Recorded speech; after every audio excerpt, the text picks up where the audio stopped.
to continue our regularly scheduled town board meeting that was started in the downstairs chambers earlier this evening. We're going to now start under our schedule on A2 with the Pledge of Allegiance. Mr. Bennett, will you please lead us?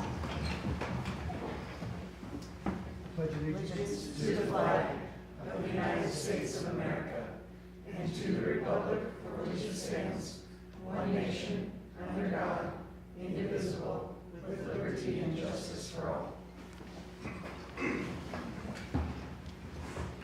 Third item this evening on the agenda is review of agenda by the board and addition of items of new business to the agenda for consideration by the board.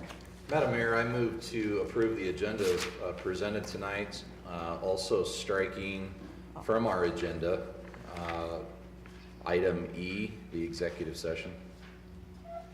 Okay. Second. We have a motion on the floor for Mr. Rennemeyer with a second for Mr. Adams, amending and approving the agenda as presented. All in favor vote yes, opposed no.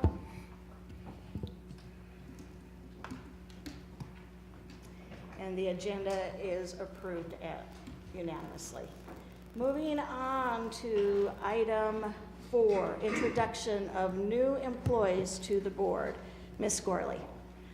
Good evening, Board and Madam Mayor. We have several employees here tonight who will be introduced to you by their department heads. We have not been in front of the board since mid-December. As you know, we try to do it every other month, but we had several new hires in February, so without much ado, I'll invite Chief Klimek up here, and he will introduce several employees.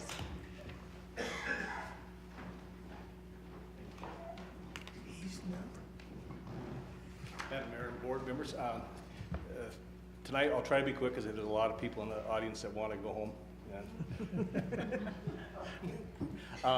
First I'd like to introduce Aaron McConaughey. He starts with us today. Aaron is a police officer. He comes to us from the Will County Sheriff's Department. He's a Windsor resident and is our newest addition to the department, so I'll let Aaron say a few words and then we'll move on.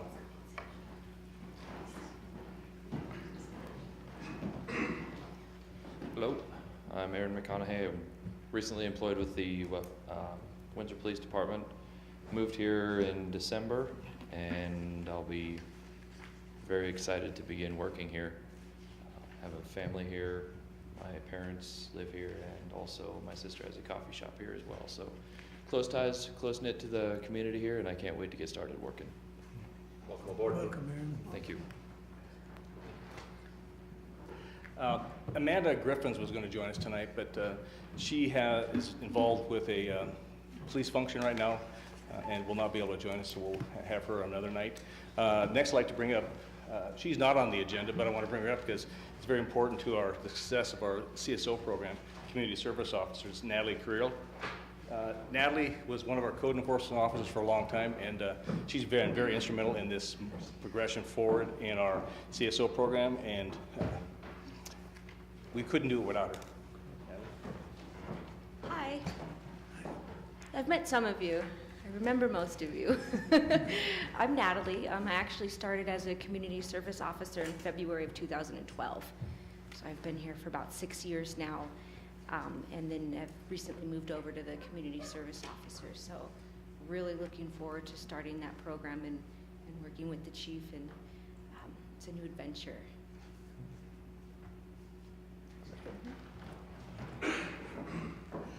And last for this evening is another person that grew up in Windsor, Natasha Dartina. We call them the Nats. That keeps us simplified there. But Natasha actually was a Windsor graduate, came to the Windsor school system, so she has long-standing ties to the community. And so it's with her hiring we were able to create the CSO program into a much better prospect for reaching our goals. So, Natasha. So like you said, my name is Natasha Dertina. I grew up in Windsor. I've been around Windsor all of my life other than moving away for a couple of years. And I'm very excited to be serving the community.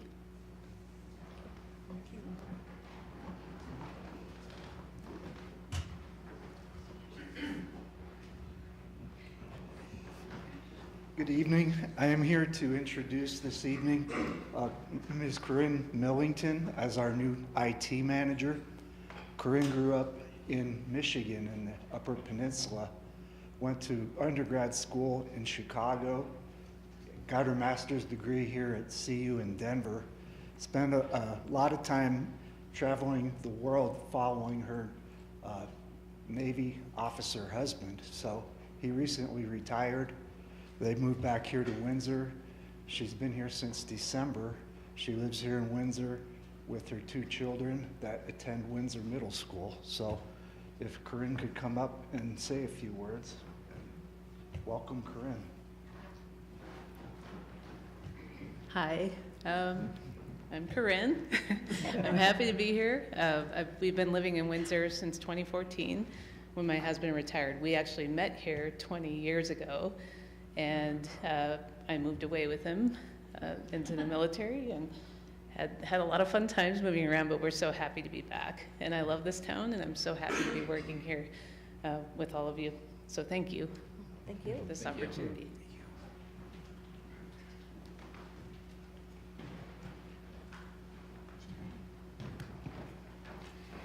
Mayor and Board, I've got several employees to introduce tonight. I'd like to start off with Mr. Aaron Walker, who's our Parks Maintenance Technician. He comes to us from the city of Boulder, where he was in wastewater. Prior to that, he worked for Denver City Schools, inspecting over 150 playgrounds just about every day. Also worked in Arvada on their athletic fields. And I must tell you that during the interview, his passion to get out of wastewater and back into parks was bar none the best I've ever heard. So we're really looking forward to working with Aaron. He also on the side rebuilds engines and builds and races cars with his wife and son. So I'd like to welcome Aaron. Mayor, Town Council, my name's Aaron. I started in a small community with the city of Louisville at the age of 19 and didn't think it would get me as far as it has today. I now have a full round education of a lot of stuff in parks, so I've really been trying to get back into it. Just really didn't want to get into the dirty side of the cities anymore. So it took a while, but I was glad to do it. I'm glad to be back in a small town where kind of like where I grew up, and I'm looking forward to that environment. Next, we have Cole Bennington. He's originally from Utah and graduated in 2016 with his degree from Utah State in Parks and Recreation.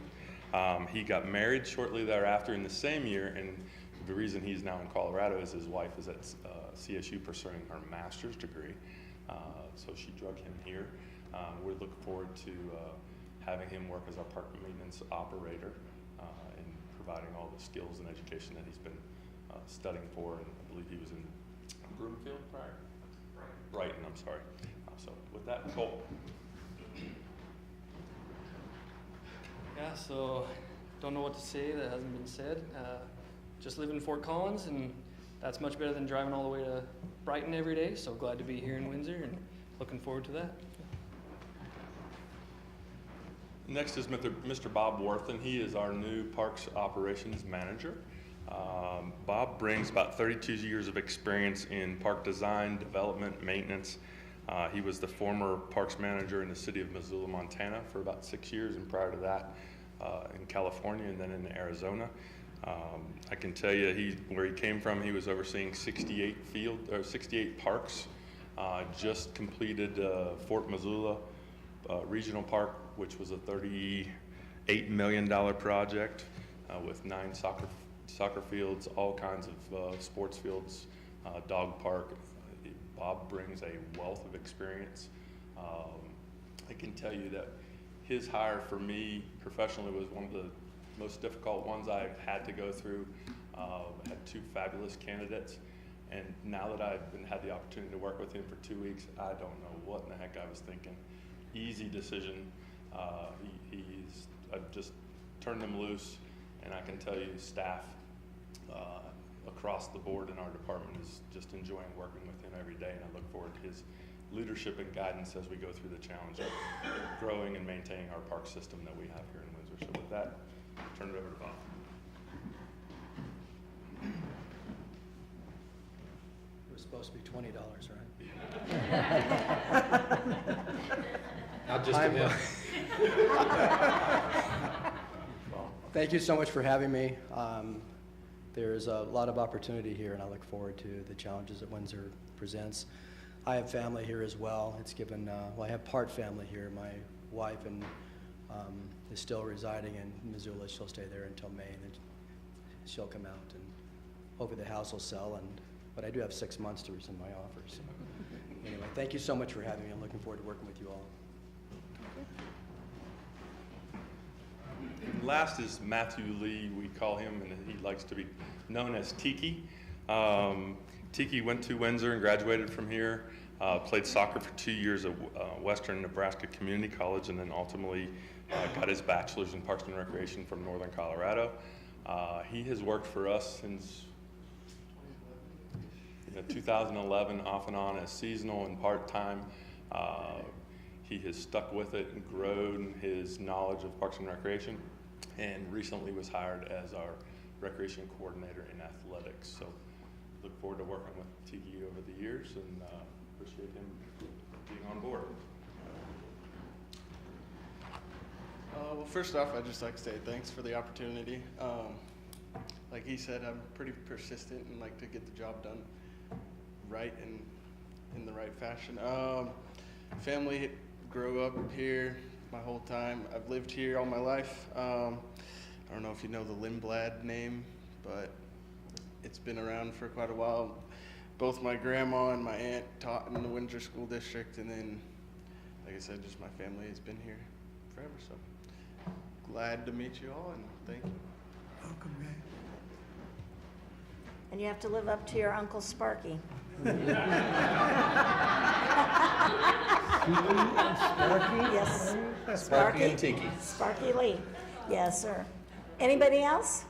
Is that it? Oh, so we want to welcome all of the our new employees and wish them much success as they find their way being involved with Windsor. So thank you. Next item on this evening, item 5, is a proclamation for National Intellectual Development Disabilities Awareness Month. If we have some folks who are part of that, if you'd like to step forward to the podium, please.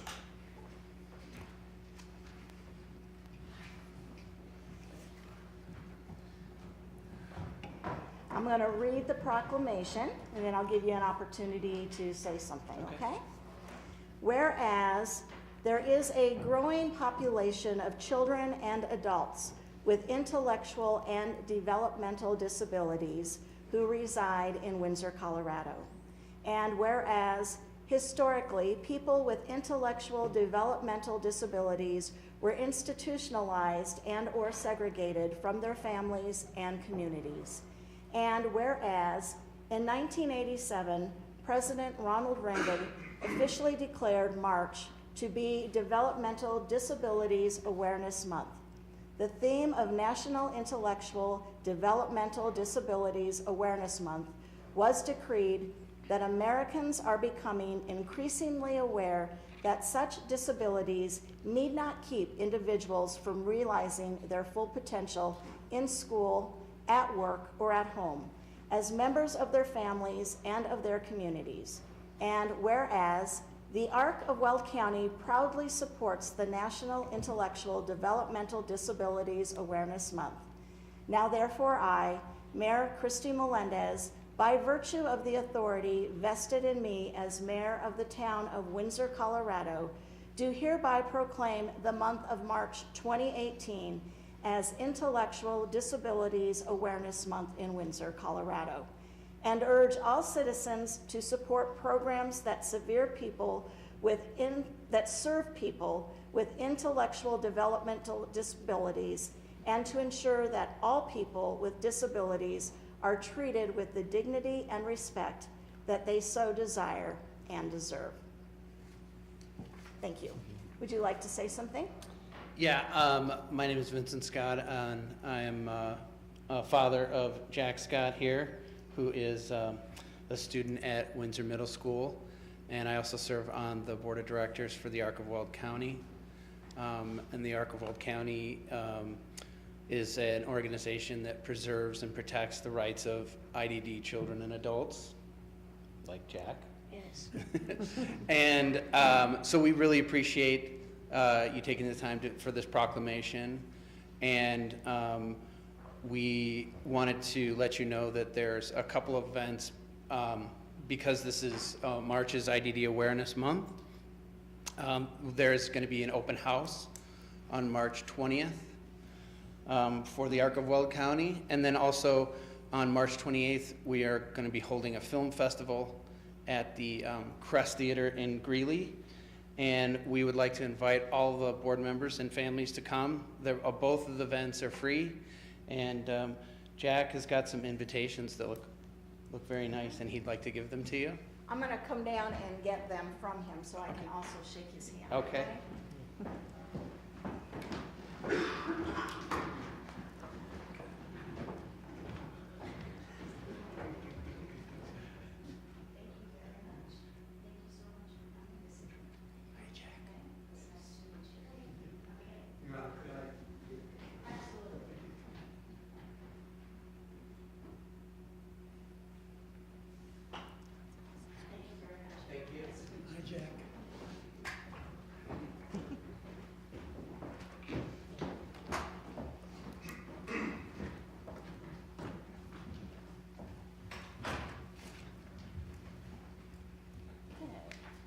Moving on to item 6, board liaison reports.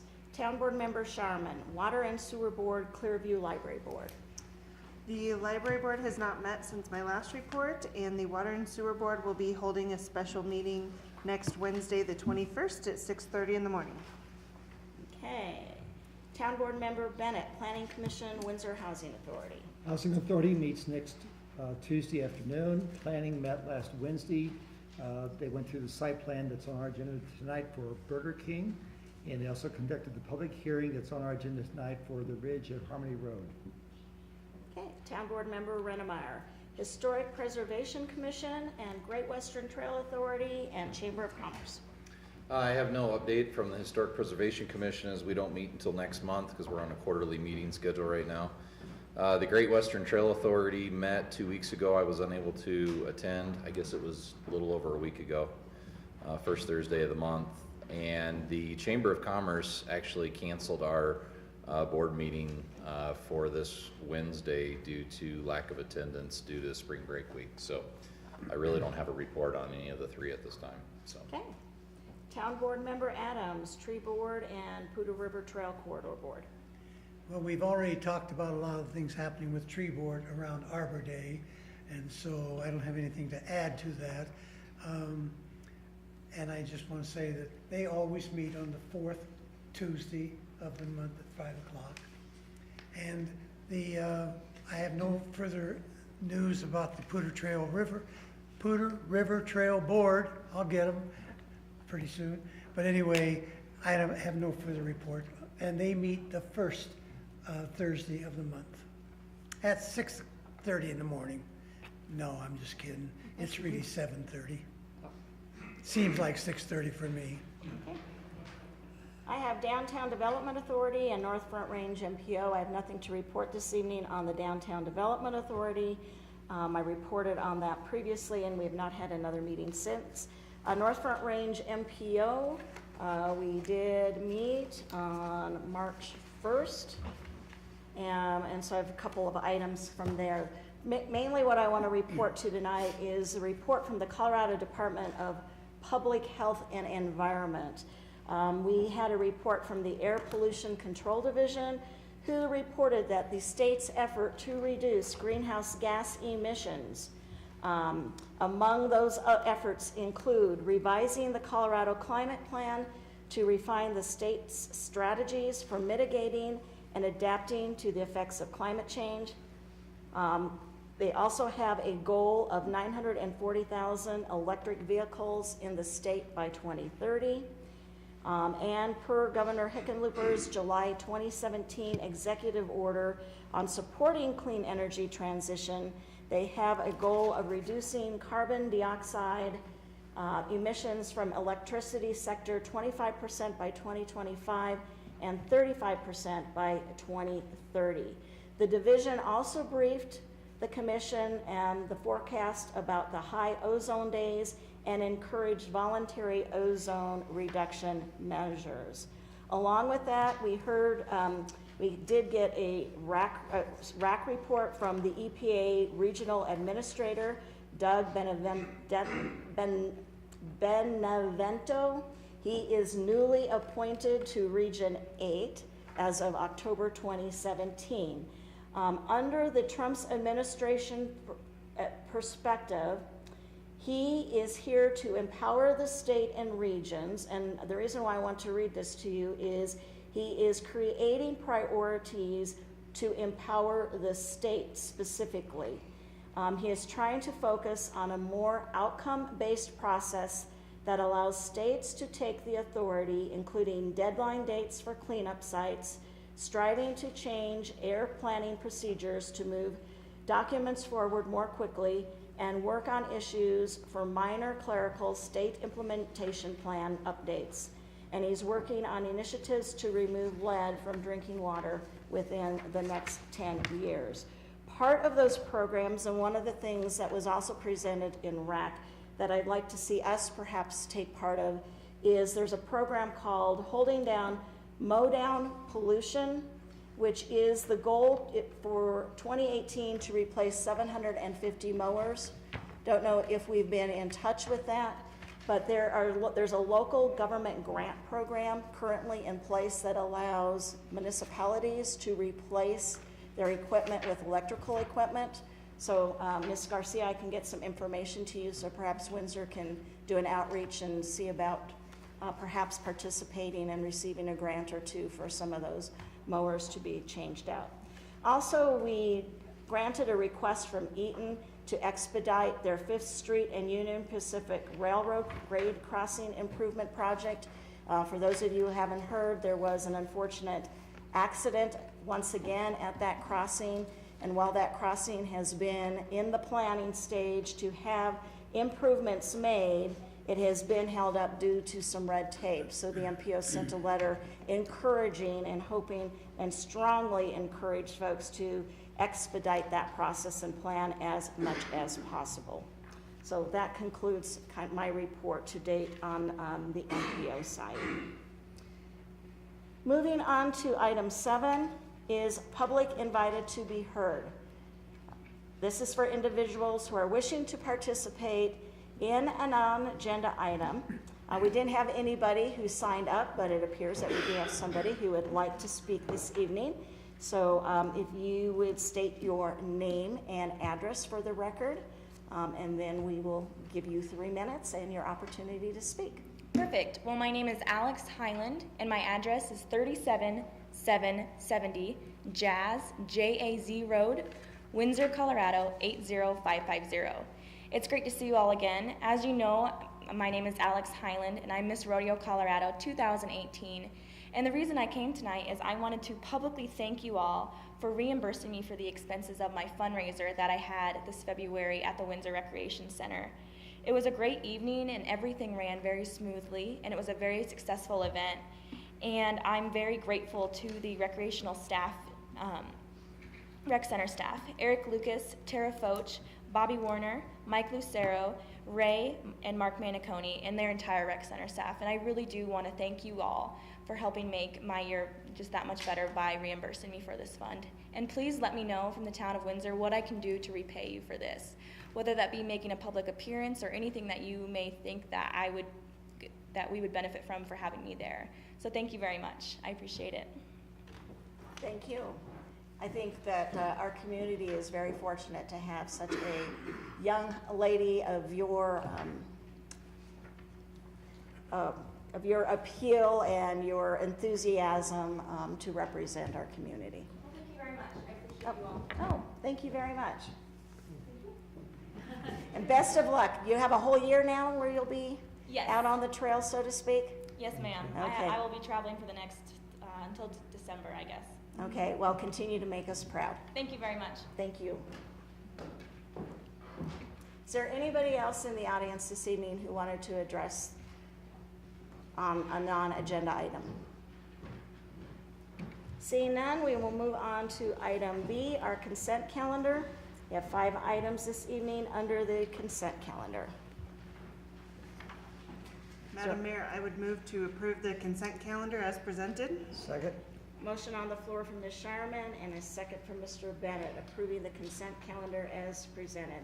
All in favor vote yes, opposed no.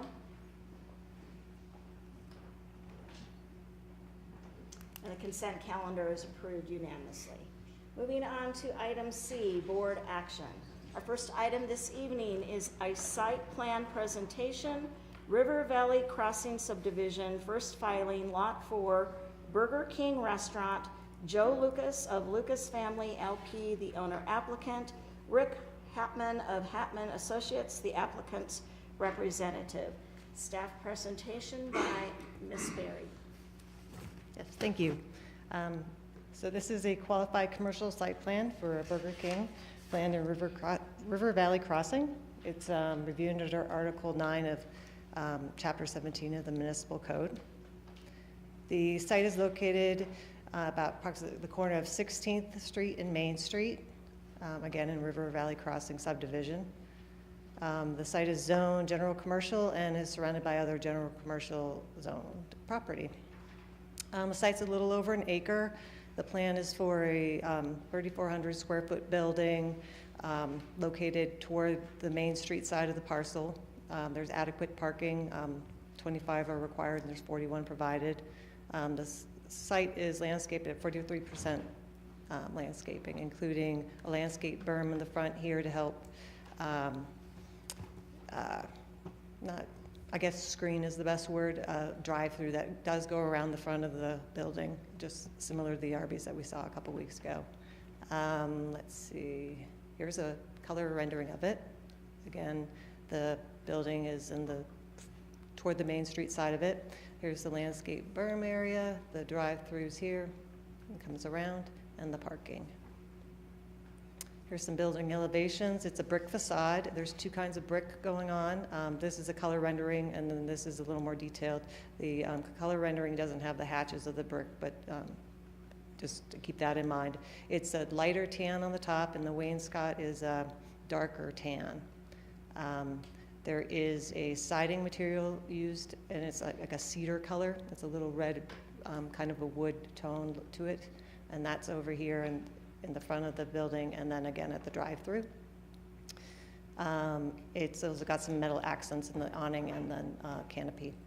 It's only about 18 feet in height, and I did already mention there was a drive-through, and this is the north elevation that would be facing Main. Yes, sir. Can I ask a question Sure. real quick while you have that up? Of course. So why does it show brick on the top one and down low you're talking about it being 2 different? Is that the color of the brick is tan and darker tan? 2 different colors brick, yes. Okay. And this one has the tone difference here. You'd have to look closer. It's a lot of detail. It's hard to read. Okay. So the color rendering was trying to convey that it's a lighter tan with a darker tan on the bottom.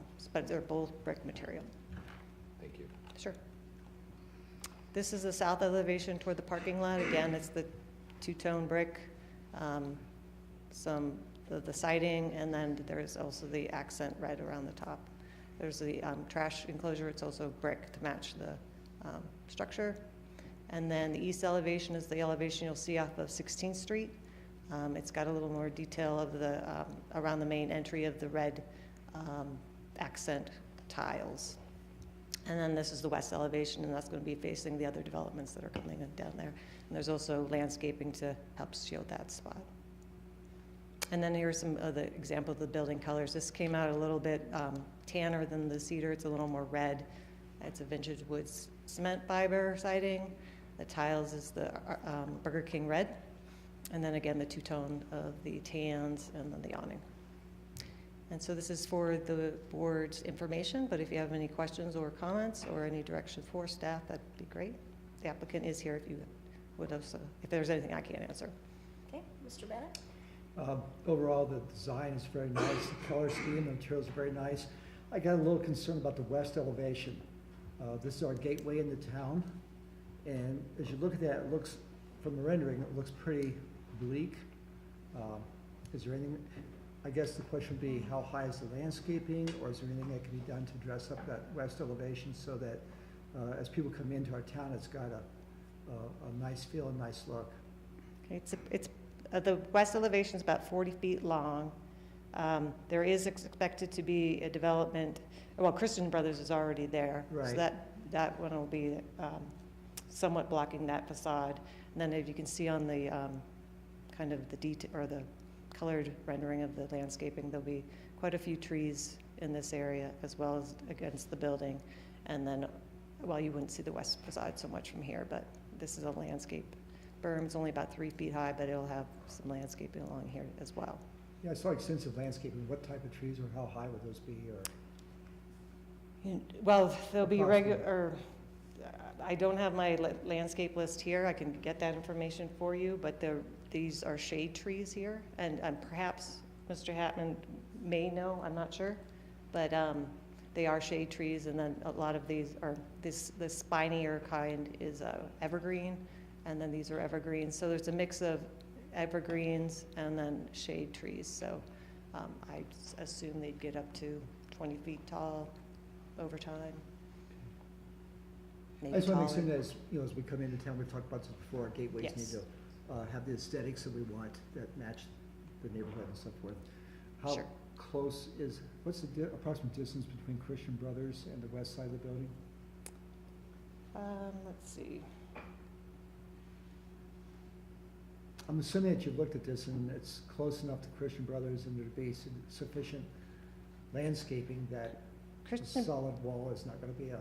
Yeah, this is the Christian Brothers parking lot, and so the building probably comes, it's kind of cut off the screen here. It's a long building that runs in this kind of pattern if you follow the arrow.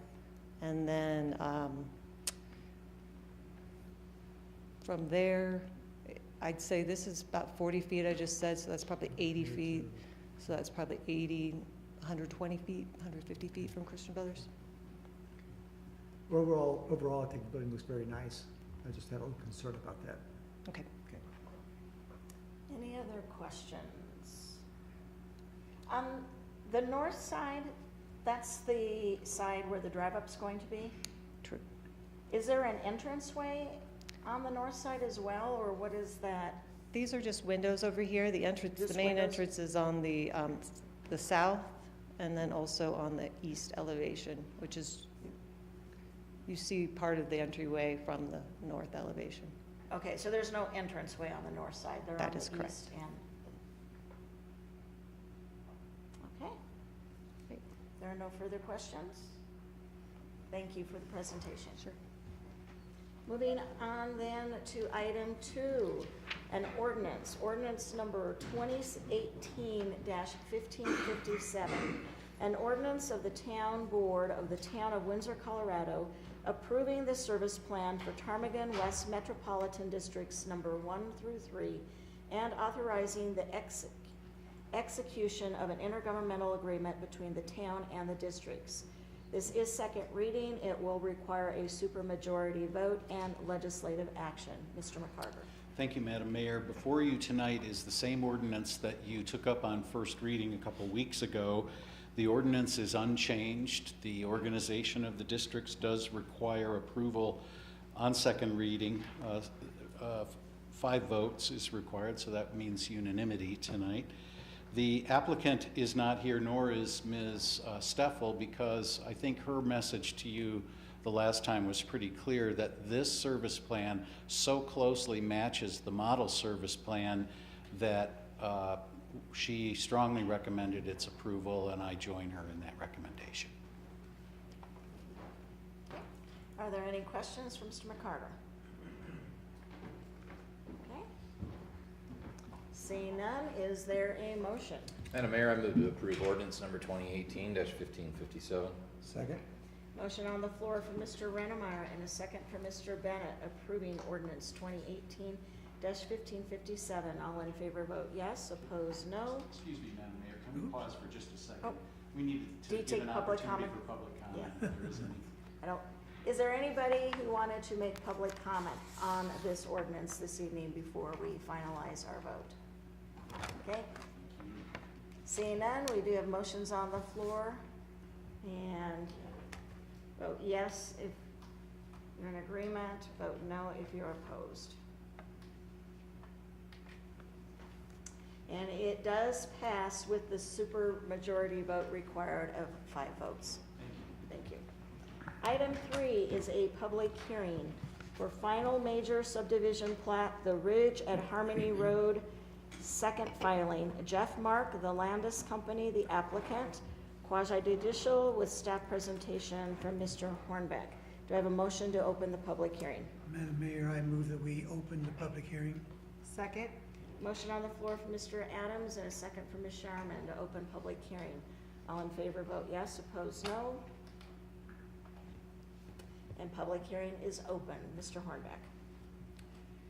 Madam Mayor, for the record, I would like to point out that in my capacity as Town Board Liaison to the Planning Commission, I was present at the Planning Commission meeting during which this matter was previously presented. I wish to state that my participation in the Planning Commission proceedings has in no way influenced me in my capacity as a Town Board member this evening.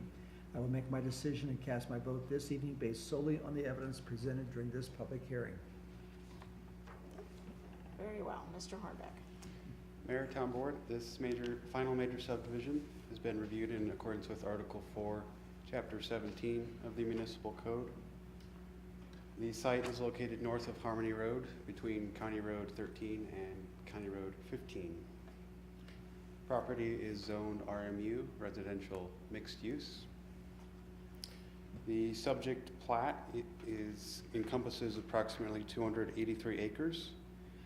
Proposed are 252 single-family residential lots.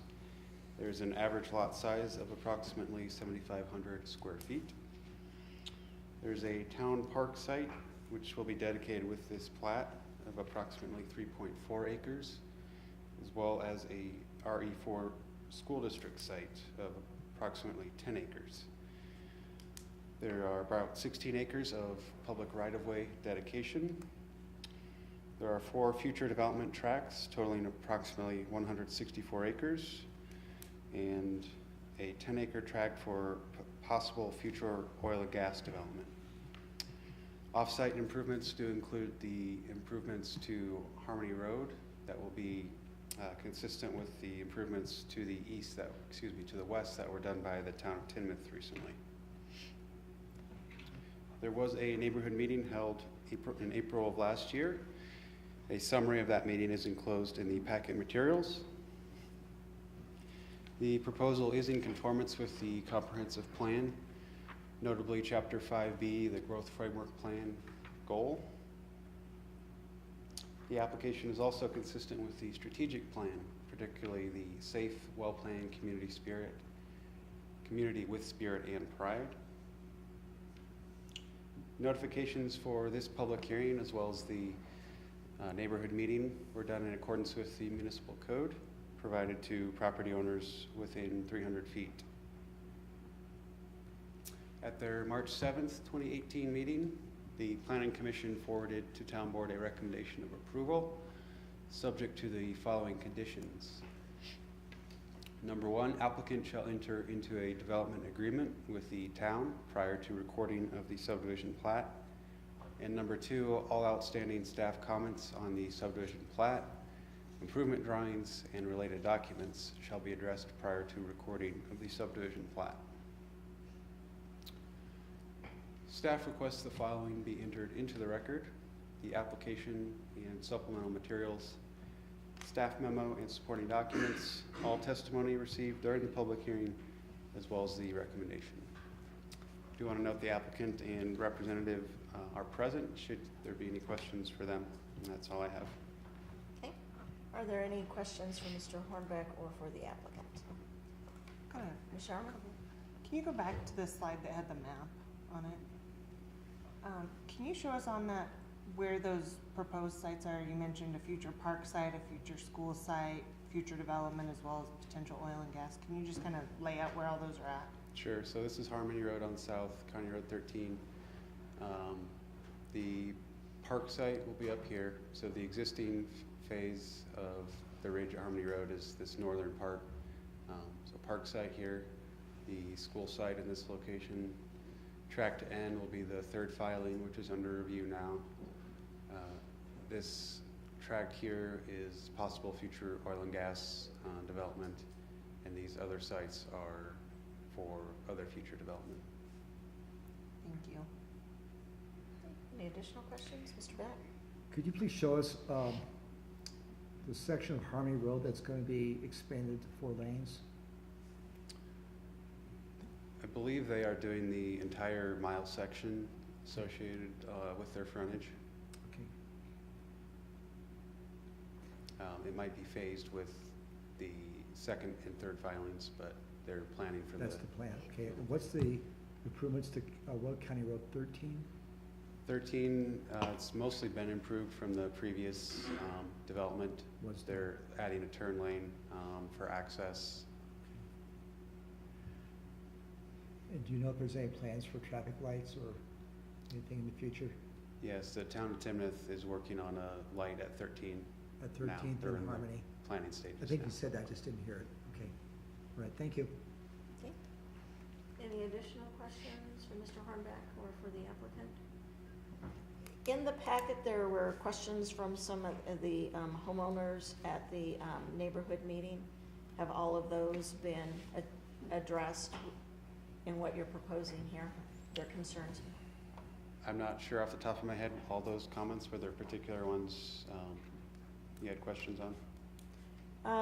They talked about, I guess, just bike lanes, what other trail options will be installed around County Road 2013?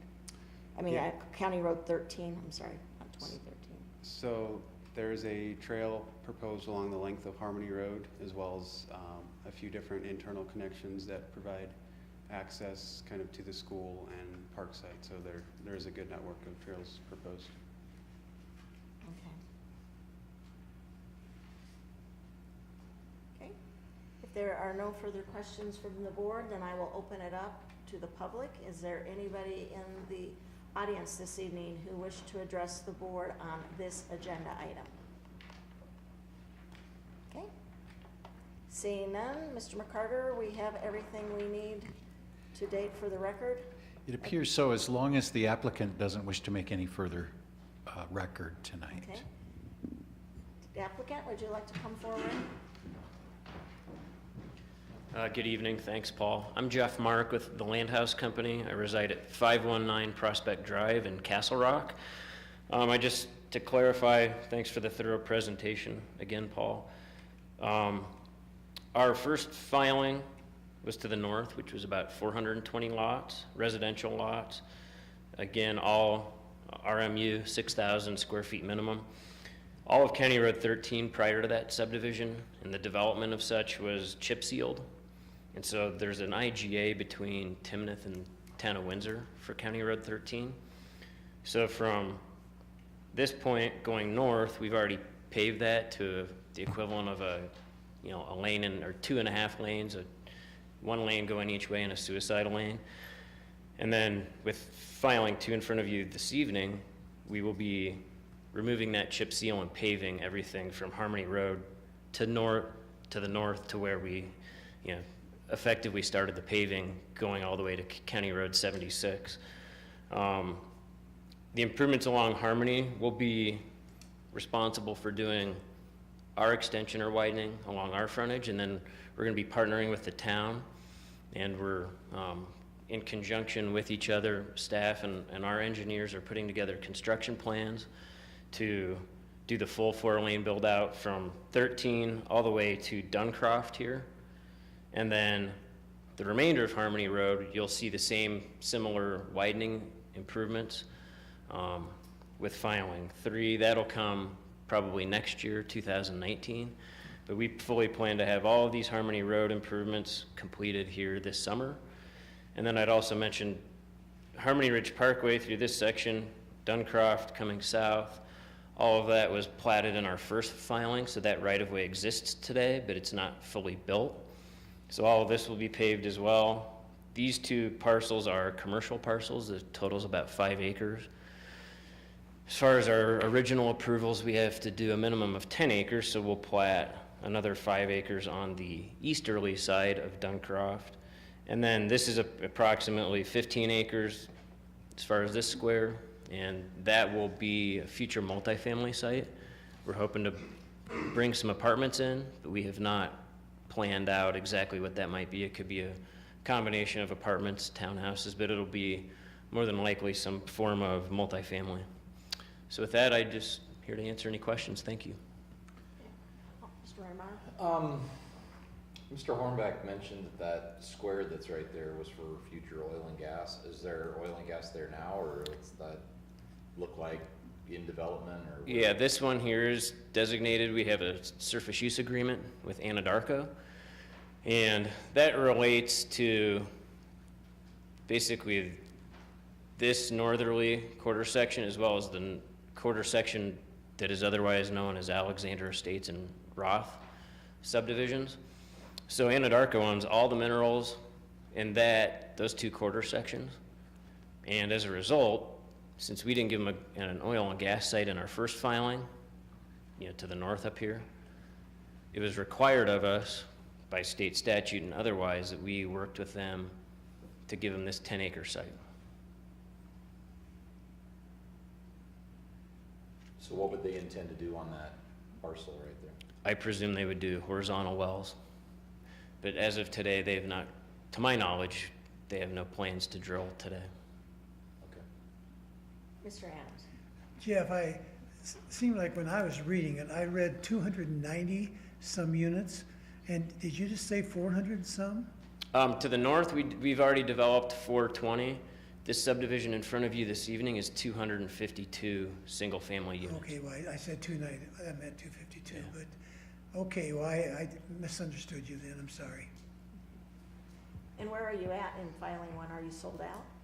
We've sold all the lots. I would, if I had to just guess, more than half of the homes are under some form of construction or already fully built and sold to third-party home buyers. So it's going well. We're excited about it, and hence the reason we're here to bring on these 252 lots. We've already commenced earthwork, so we're excited to get the sewer going and, again, hopefully bring this subdivision to finalization here this summer. On Duncroft Drive off of 74 there, is that going to be a specified turn lane? Or is that just is there going to be a special turning lane off of that? Or is that just a continuation of, is it just a turn lane right there, or is there a right-hand turning lane into that? That's going to go into a 4-lane? You mean access into Duncroft or Yeah. out? Mm-hmm. I believe it's a full access movement intersection because it's at the Because that's a busy. the half mile. That's a really busy intersection. And so if you've got like a lot of cars that have to stop there, is there going to be just a right-hand turn lane to go into that? I believe it's got a right-hand turn lane, and it's being planned to accommodate a Okay. future light signal. Okay. Anything else? Okay, thank you very much. Thank you. If there are no further questions and there was nothing from the public, then I would seek a motion to close public hearing. Madam Mayor, I move that we close the public hearing. Second. Motion on the floor for Mr. Bennett and a second for Mr. Rennemeyer to close public hearing. All in favor vote yes, opposed no. Public hearing is closed. Moving on to item 4, resolution number 2018-27. A resolution approving the final major subdivision plat for the Ridge at Harmony Road, second filing. Jeff Mark, the Landis Company, the applicant. Quasi-judicial, Mr. Hornbeck. Anything further? Nothing to add. Okay. Anything further from any of the board members? Okay. Seeing none, is there a motion? Madam Mayor, I move to approve resolution number 2018-27. Second. Motion on the floor from Mr. Rennemeyer and a second from Mr. Adams approving resolution number 2018-27. All in favor vote yes, opposed no. and the resolution passes unanimously. Moving on to item 5, 7th and Crossroads Roundabout Landscape Design. Mr. Lucas.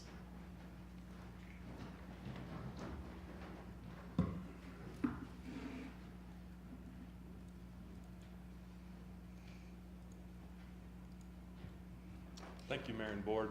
Tonight I'm here to talk to you about the roundabout at 7th and Crossroads. If you recall, we met back in early January to talk about the 2 roundabouts on Crossroads. One of them was developer built and then town maintained down by Rain Dance.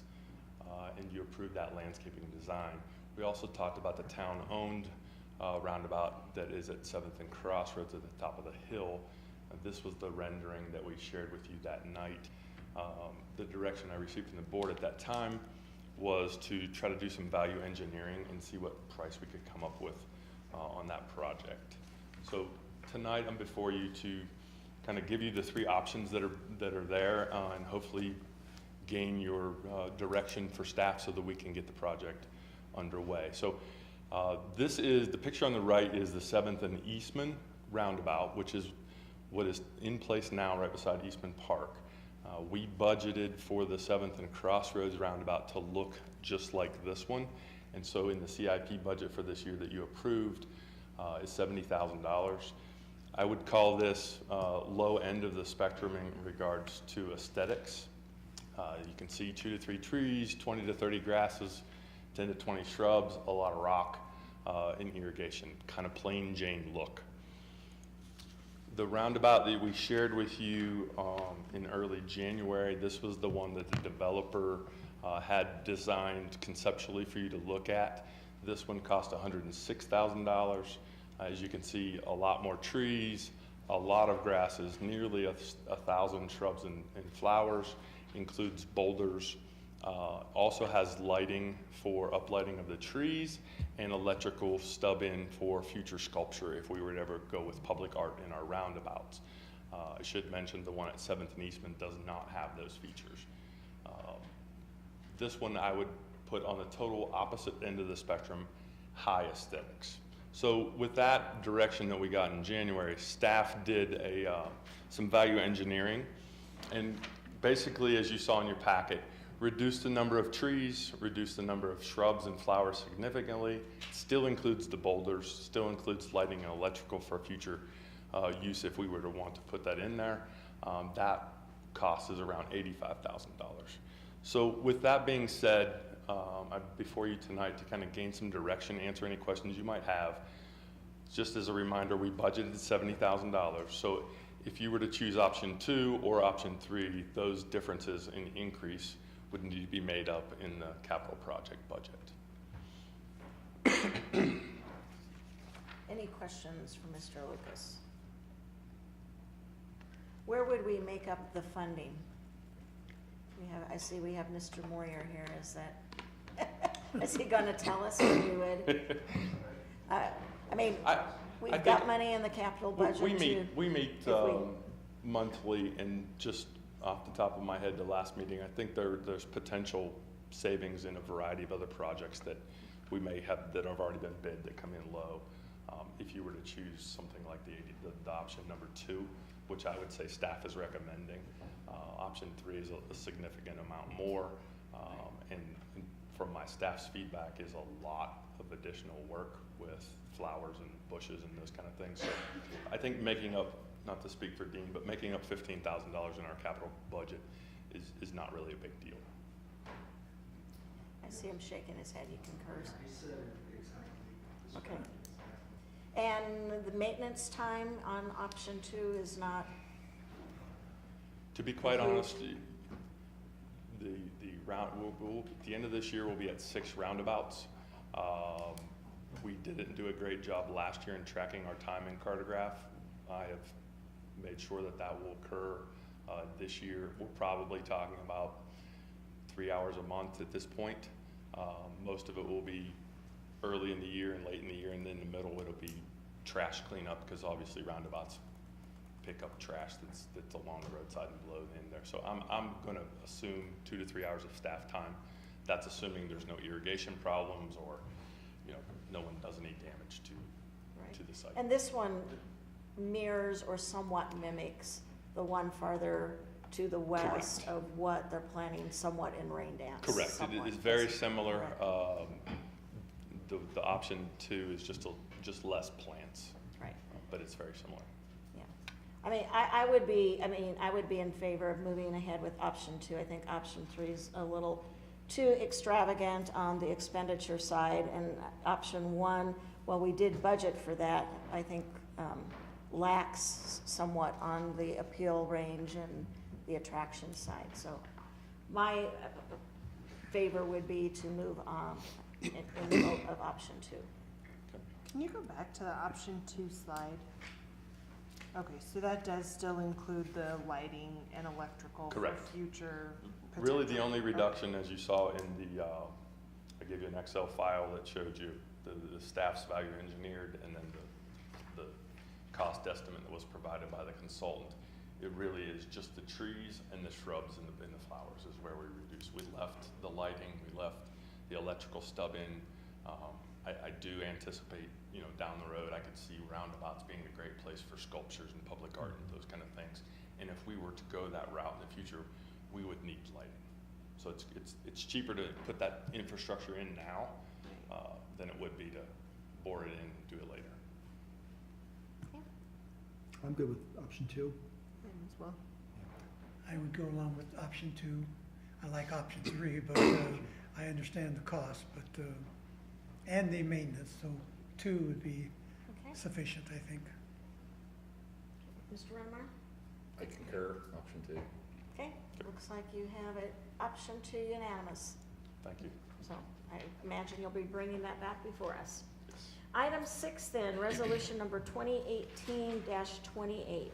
Resolution approving an increase in fees for the commercial use of the Town of Windsor's brush recycling facility effective April 1, 2018. Legislative action, again, Mr. Lucas. Thank you, Mayor and Board. As you know, I believe it was on February 26th, which was just a few short weeks ago, Terry Walker, Public Works Director, and myself met with you to talk about the brush and recycling site. One piece of it was to move it due to the future expansion of the Diamond Valley Park. The other was to talk about a variety of options around brush recycling and the fees and the service that we provide. Those options ranged from status quo all the way to elimination of the brush on the commercial and the resident side. Tonight before you is really to talk not about the relocation, that's still in flux. It is about the fees because we, as you know, it's warming up, spring is coming, people are going to be in and work in their yard, and we need to set the 2018 fee structure. So with that being said, I wanted to share with you a couple slides that you've seen previously at the work session. Last year in 2017, the Brush and Recycling Center lost $26,481. In 2018, we are projecting a loss of about $66,000. That change is significant, but it is based upon the increased cost that we're anticipating on the grinding of the brush pile. So as we talked, that is a big net loss in that service that we're providing to the community. And as I mentioned, we talked a variety of, I think we gave you 5 options, and you may have even come up with a 6th during that discussion. So kind of the board direction was, that I heard, was to go out and find out what our neighboring communities are doing with brush recycling and what those costs were, what the market rate was around commercial recycling, with the hopes of maybe commercial recycling could be raised, that fee, because you wanted to stay in the business, but that could offset the cost for the residential fees. So I did a little bit of research. I can tell you that the one caveat here is all the other recyclers have scales, and they weigh the trucks coming in commercially and the trucks coming out. We do not. We have staff that are estimating what is the cubic yards in each truck. Now, that is very difficult and probably not that accurate. As you can see, it's all based on weight, or they don't provide the service. On the resident side, it ranges anywhere from $5 in Greeley to $15, and that again is what is the brush that's coming in, and this is per truck. So if you had a truck and you were bringing in excuse me, your grass clippings, it's $5. If you're bringing in a tree to recycle, it's 15. So it depends upon what you're doing. Loveland is curbside and it's $8. Larimer County is $18, and Hagerman, which is private. So if you brought your truck with your brush in the back of the truck, it's 10 1/4. So as you can see, our residents are paying $3, which is significantly lower. And for me to try to determine what the commercial rate was without being able to weigh, it really was impossible. So for us, the objective was to really try our best with this service to continue to try to maintain or reduce the financial loss. And that number actually is a typo. That would be 66,000 in 2018. That's what's shown on your screen is the 17 loss. And then again, to reduce the size of the brush pile. And the reason behind this is, as you know, we're trying to find a forever home for the brush site. Assuming we are limited in acreage, wherever that site ends up with, the brush pile gets quite high and quite large. So the smaller that pile can become, I think the better off we would be aesthetically. So the recommendation that you have before you tonight is to double the commercial rate from $7 to $14. I believe that this will reduce the brush pile and increase our revenue. Can't honestly tell you, and that's why it has the loss between $30,000 and $50,000. I really don't know how much this will impact commercial users. I would make the assumption that some people won't go to Windsor, but probably most will, because my gut tells me $14 is still low in comparison to what they're paying other places. If that is the case and the same amount of people come, at least we know that our revenue will rise and offset some of that cost. The other thing I think we should do is educate staff and to really try to improve until we have scales in the future, to improve their estimating. I think that'll be a task that Terry will have to come up with his staff so that we can better estimate and more accurately charge what commercial users are bringing to the site. And then in the future, whenever we do come up with a forever home, if we're going to stay in the business, I think it would behoove us, based on the cost, to investigate the price of a tub grinder and do the grinding ourselves, instead of paying someone to come in, do it, then haul half of it off and resell the material at a profit on their end. Consider installing scales, and then once we have that set up, we should then maintain a market price that's concurrent, and so we're not losing money in that end of the business. On the residential side, and I didn't feel like the board was giving us direction last month to bring back a resident increase, or what I heard and what Terry heard was to maintain, but I wanted to share with you after that research, our recommendation, unless we misunderstood what the board's direction was to maintain the price at $3 a load, which is a load of whatever you have coming in your truck. That's $3 per trip.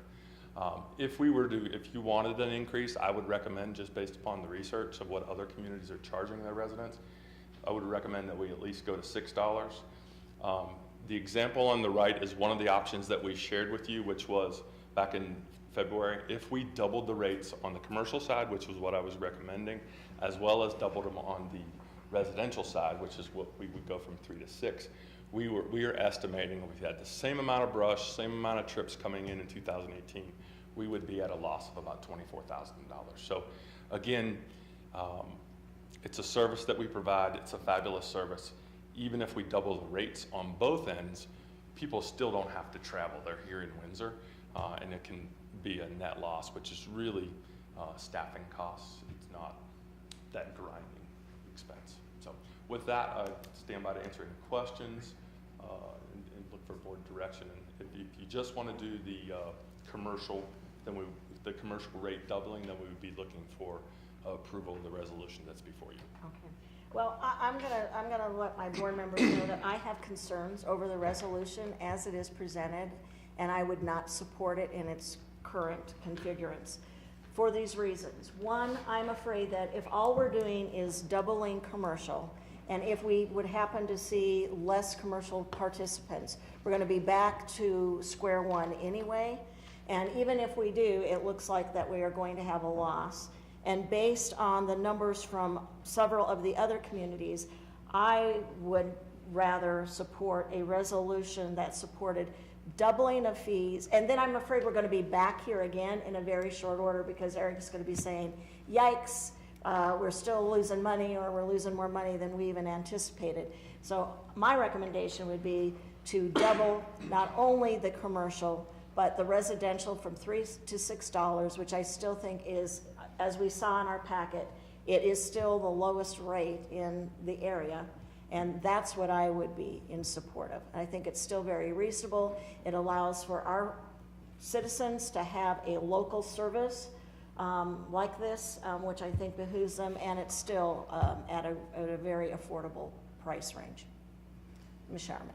So a question I had, we're dealing with these odd well, I guess very even numbers of $14 and $3, or $6. But in dealing in cash transactions, are we better off to maybe do like 15 or 20 for commercial and 5 for residential? I mean, just for the pure simplification of change at the recycling center? That would probably make staff's life a little easier in making change. And I think the impact, if we did 5 and 15, it would balance out in the math. So that's just my thought. My inclination would be to alter it to be $5 for residents and either 15 or 20 for commercial. And the reason I say 20 is it just, I think what still puts us as very competitive and underpriced compared to what the market probably is, since we don't have the ability to do weight. Commercial's not at a set rate, is it? Isn't it based on the cubic load, and the 15 is the minimum? It's based on a cubic yard, and it's staff's estimate. So we look in the back of a truck, and some of those trucks are huge. Right. I don't even know that we can see in them. So we're estimating what's in there. Anything else? Well, I'm just going to say that I think that if I look in a wallet, there isn't much difference between $5 and $6. It's pulling out another dollar bill. And I think when you look at the deficit that we're talking about, I guess I don't want to see a deficit. And I think the people and the residents are getting a service done. And I don't want them leaving it in the streets and in their backyards, but by the same token, I think we have to deal with that if that becomes a problem. But anyway, I don't have any problem with the rates being doubled like they are, and like you're suggesting. But it does mean, like you said, changing the resolution. Right. Mr. Redmond. We talk about our biggest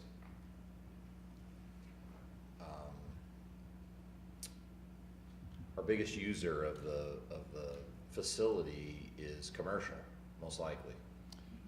No, it's about, so the biggest user in regards to trips. Volume.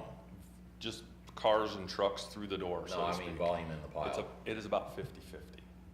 Total volume? And that is estimated from staff. There is not a, so when we have more residents bringing vehicles in to drop off waste.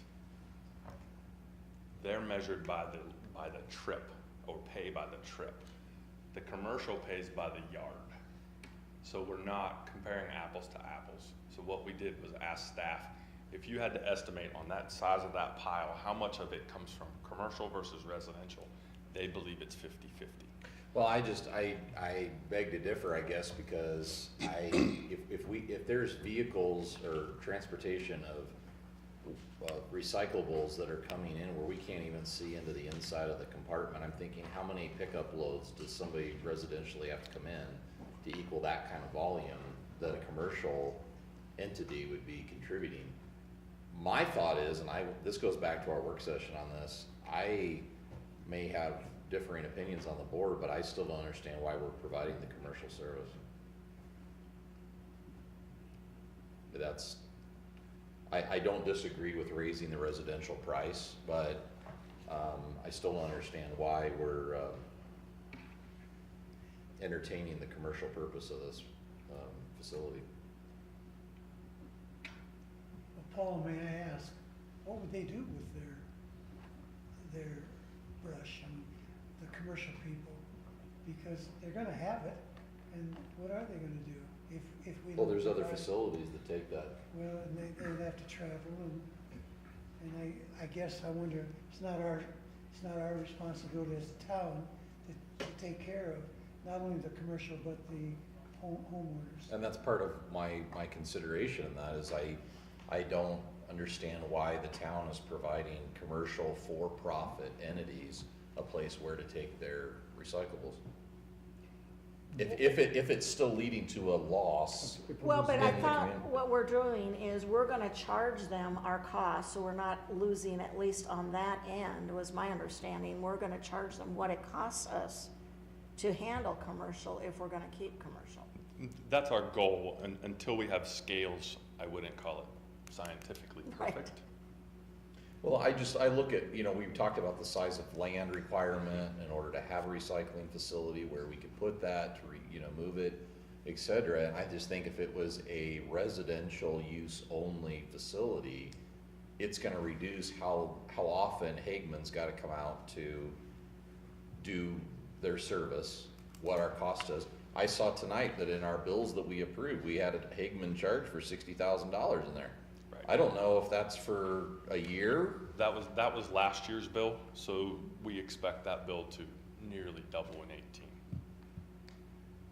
So, And that's where I come back to going, what's the commercial participation in that number? If you recall back in the work session in February, that was staff's recommendation, was to get out of the commercial side. If I recall, correct me if I'm wrong, I think the board was a little concerned about there may be some local commercial contractors that we would still be able to provide that service as opposed to having them drive to a Hageman, which is not that far. I think it was 4 or 6 miles down the road, but sure. I think that was part of the board's concern, but originally that was our recommendation, was to get out of the business for the points you've made. Well, I think one of my concerns with it on the commercial side is if they're using our facility, they're probably servicing our residents, and they're just gonna pass that cost. If we eliminate it and they have to take it elsewhere, raising the cost, or we raise the cost, they're ultimately passing that on to the homeowner that they're doing the work for. So I think at the end of the day, if they're using our facility, they're more than likely doing work for Windsor residents. And so while it is commercial, they're But just gonna pass that cost But on where I to our come back down residents. to is if we're having a loss to the town, all of the taxpayers are paying that loss for the few that may have a local contractor that are contributing on a commercial aspect. And that's what I'm coming back to, is saying I'd rather that the resident that's having major landscaping done that is already built into their cost, that their contractor is taking that to a spot where they're gonna pay that cost, versus $24,000 loss or whatever the cost is to the town is being absorbed by every taxpayer in this town to help offset what service that we're providing. Except I think we're addressing that we're trying to get to a place where commercial will have to pay their costs, so that would probably be a net, hopefully at some point, a net zero, if we're charging them the right number that we need to be charging them, and that's what we have to figure out.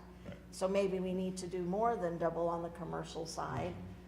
Quite possibly, it would require double or even, more than that. Could be Right. $20, $25. Well, that raise from 7 to 14, is that per cubic yard? Yes. So it could be a rather expensive load if it's. Absolutely. Right. Absolutely. Mr. Bennett? I'm listening to all the points here, they're all good. A little frustrating that we're dealing with some unknowns in terms of cost. That's frustrating for all of us, I'm sure. If our goal is to keep our streets clean and yards clean and those type of things, in the ideal world, and if we had a future home, I would like to see us be able to charge the commercial enough that we could provide this service to our residents for free. But I don't know what the numbers are. So it's really hard for me to sit here and say, this is what we ought to do right now. Question I have, wherever we might land on a future location, is there a chance our costs would go up because maybe we had to purchase land or something?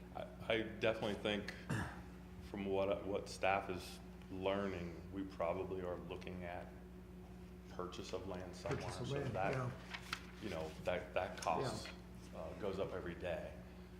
So I would expect that to be significant. And if we stay in the commercial business, that means we need to have a bigger footprint. Right. As opposed to if we're not in the commercial business, we're just talking about a residential footprint. See, and that's where I get to, the bigger Yeah, a community I know, gets, I the do too. commercial capacity is gonna keep Yeah. getting And bigger. just to refresh the Right. board's memory, back in February, the option 5 that we discussed was elimination of commercial brush recycling and doubling the residential fees would result in a loss of about $16,000. So that was like the lowest. So that's the other reason why we didn't want to get rid completely of commercial, because we still end up with a loss. Yeah. And I think all we're trying to do is get by this, is have something in place to get by this year.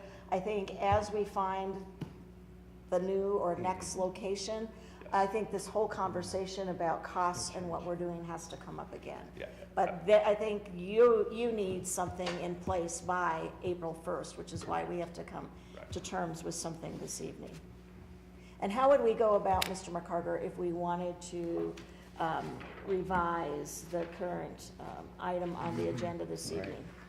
Well, it's funny you should ask, because I opened the resolution that I prepared for Eric last week, and we could tweak paragraph 2 to somewhat mirror what paragraph 1 looks like, so that, and I'll read it, and then if we need to print it and somehow get it into the record, I can. But what we would say in paragraph 2, instead of what you have now, it would say effective April 1, 2018, residential loads delivered to the town's brush recycling facility will be assessed a fee of $6, parens, $6 Arabic numerals, per cubic yard. That's the only change that would be required to achieve what you've talked about with residential loads. But just to clarify, don't we have an error both in the current version as well as that draft? Because aren't residents, it's a load, not per cubic foot? That's what I was just gonna correct. That was Okay. Per yard for, I'm sorry, per load. Per load, okay. That's easy enough to do. So I can recite it into the record if you wish, or I can print it and we can substitute it for what you've got in front of you. Given that it's somewhat a departure from what was in the packets, I'm comfortable, if you want to give me a second to go around the corner and print this and put it in front of you, I'm fine doing that. Or if you want to table this, put it off, instruct staff to modify this resolution and bring it back on the 26th, I can do that too. Okay, Mr. Bennett. Throw out a suggestion here, change the commercial to 20, with the idea that making changes so that it's easier and we're still losing money, and change the residential to 5. Simplify I would concur. the money transactions for staff, and we'd still be in the commercial business, that's still below what they're paying market. So we're still helping our local commercial, but maybe moving in a direction that we're gonna reduce the commercial pile. I would concur with that as well, to do 20 and 5. Are we going to re-review this at the end of the year for budgetary time or something? I mean, I think it's imperative that we do that. Would you like me to print this for you? It won't take me but a second. Sure. it's fine. Do this. What do you guys think? I would concur on the 20 and 5. I don't know why we just don't double the residential, though. My To thought 6. is just not have staff having to mess with all these ones. Because most people, when they come to pay a $6 bill, are whipping out a 20, and they're having to give 14. But we're a business, and we've been set up that way. I'm assuming they've been able to handle it. Staff can do I mean, either way in regards to because it's just a monetary. matter of Well, making sure you have. my only other option was to be 20 and 10. I know that would be more than tripling the current fee. I mean, I But then we're dealing with 20s and 10s, I mean, as well, so ATM machines give you 20s because 20s and 10s. do we take credit cards? I'd be curious though, at 20 and 10, if we don't break even or get a lot closer, because we're talking $20 per cubic yard, and 10 or 5 or whatever per load. Correct. no matter if it's a big truck or an extended, you know, it doesn't, is there a parameter behind how big gets? Well, then, I that mean, fee? then, I don't know what, then I think we are gonna stand a greater chance of these commercial guys probably going elsewhere. Because, I mean, if we go to 20, because, I mean, they're at 7, right? So if we said 14, that's double. If we say 20, that's tripling it. And for them now, I think they're gonna say, no, we're either gonna do maybe what Mr. Adams is worried about, we're gonna just dump it somewhere, you know, figure it out, or we'll go elsewhere.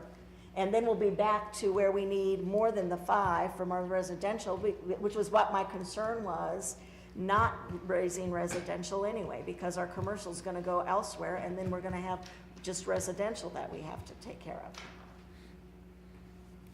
So while I see that point, I'm afraid that hike, I mean, I think if we raise it this year to the 14 and the 6, then when we have to relook at this, and then probably raise it again, then at least we're not tripling it, we're just taking it, we're kind of going halfway now, and we're taking it to that next level at the next go-round.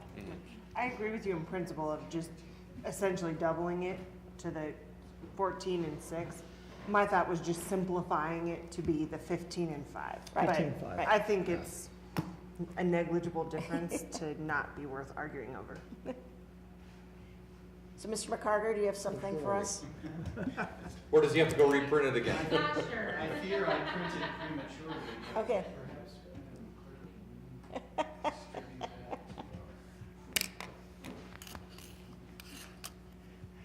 Eric, how soon do you have to make this decision? Is He it, would need it tonight. He I needs would, it by- need it I would tonight? prefer tonight, we do need Yeah. to publicize, so we are, time is of the essence. while we're passing these things up, no, that'd be off. This is 3 and 5. I want to ask a question about, as we grow larger, 15 and 5. have you talked about joining other towns like they did down in Erie? A lot of towns went together and had a big place, they found the land, and just kind of like the water treatment system. We've not evaluated that option yet. That's a good idea. And I just think that way, I think they resolved a lot of little towns' problems, including Longmont, as I recall. And there's a guy back there that might know more about it than I So- do. We've not investigated that, but I will tell you, if you look at what's on the screen here, remember Hageman is a private business. Larimer County, based upon what they're charging, is operating like a private business. Loveland, I wasn't able to find the commercial piece, but Greeley contracts the whole service out. So they're really out of the business. See, I'm looking at what Greeley's paying 5 to 15, and that's why I say to charge like 10, where it seems like it's more than triple, you know, what we're currently charging. I mean, it is just standard. I mean, you look at Larimer County, he's talking about they run it like a private business. They've got a problem with their landfill and waste disposal, and they're charging 18, Well, so. but their problem is it's getting filled up, it's not based on the cost. Sure. So, again, while I see all the points to the dollar amounts, I think that tripling something is much harder for folks to accept than, I mean, I think Miles raised a good question, I mean, raised some good points that even doubling, he questioned even doubling, so I think tripling would cause even maybe more emotion, so. I mean, I can live with this, but maybe with the changing the numbers accordingly. How about 15 and 5? And so do I have instructions to change the numbers? And if so, what numbers do you wish me to plug into this? Because I would like to keep it in writing so everybody sees what we've got. Well, I'm going to throw it out, but I would like to see 14 and 6 as the figures. And I'll throw out 15 and 5. Who's got a coin to flip? I mean, I'm just saying, again, simplicity. What does it matter if you have to have 5s in the drawer or 1s? It's the same thing. You gotta plan and have change. Do they only take cash out there? Yes. Yeah, yeah. 15 and 5, and I know Miles is gonna find out from that one resident that he raised it $2, and so we have to apologize to Miles later on. Are you okay with 15 and 5, Mr. Adams? No, but I'll go with the majority of the board, but I just don't see the difference. I mean, Yeah, I don't see the difference. $1 quite frankly. I think it is should not be a big 14 difference cents. when you're reaching in your wallet or you're reaching in your purse. You're gonna pull out 5, you're gonna pull out a 1. What do you do at McDonald's? What do you do at any place that you shop? You pay for the bill, no matter what it is. And I'm sorry, but that's just a ridiculous conversation. I'm saying it because I'm not gonna be here much longer, so. Well, you know, now we're gonna have to recycle what Mr. McCarter already printed up, so. I have changed it to paragraph 1 sets the fee at $15 per cubic yard. Paragraph 2 sets the fee at $5 per load. Is that what I've been instructed to do? Because if it is, I will print 1. I had your chance. Is that all right? Is that the wishes of at least 4 out of the 5? And I'm flexible too, so. Mr. McCarter, I did notice that while it was changed to 5 as far as the numerical. I caught that. Okay. So I am printing it Okay, for 1. is that, okay. I'm printing, you may Mr. Lucas, can I ask you something else about this? In your presentation, you talked about the scales and everything else. Do we have any ballpark on what we're talking about if eventually we got to that point? I do not. I put that on there because if we want to accurately run this as close to a net zero, those are things that we need to investigate and ultimately purchase. For example, if, and I don't know, I'm just throwing out a number, if the drum or tub to do the recycling, the grinding cost $100,000 and we're losing $25,000 a year, over the course of a few years, we would recoup the cost of purchasing it, then see the result in year 5. You're basically talking about purchasing what Hagman does for us. Yes, and do it if we're gonna do it and try to get to 0, do it ourselves. Maybe we have to talk about that. Yeah. Okay, so we have a revised resolution, and I'm gonna call, is there a motion on the floor? Madam Mayor, I would move to approve the revised version of Resolution -2018-28 as presented. Second? Motion on the floor for Ms. Sharman and a second for Mr. Bennett, approving resolution number 2018-28 in its revised stance. All in favor vote yes, opposed no. Can I wait? And it passes unanimously. Thank you. Moving on to item 7, resolution number 2018-29, a resolution appropriating additional sums of money to defray expenses in excess of amounts budgeted for the town of Windsor, Colorado for 2017. Mr. Moyer. Yes, thank you, ma'am. This, as you mentioned in the title, this is to do an additional appropriation for our 2017 budget. I noticed this evening that we somehow got in the packet 2 copies of the January finance report. Number 7 should have been that memo which was on your desk when you came up. There's quite a bit of information in there, but I can boil it down to explain what we're doing with all of those words in there. So I'll go ahead, and then if you have any questions, go ahead and ask them, okay? So what we're doing here is we're doing additional appropriations for 3 categories, and 3 broad categories. One being final acceptance of infrastructure that we took from developers through the course of the year. That's a zero-sum deal there. We adopt a revenue and an expense in the same amount to record it on our books. The second category is extra revenue that we had not counted on when we did the original budget. We talked about that at length during the course of the year, that our sales tax collections were doing really well.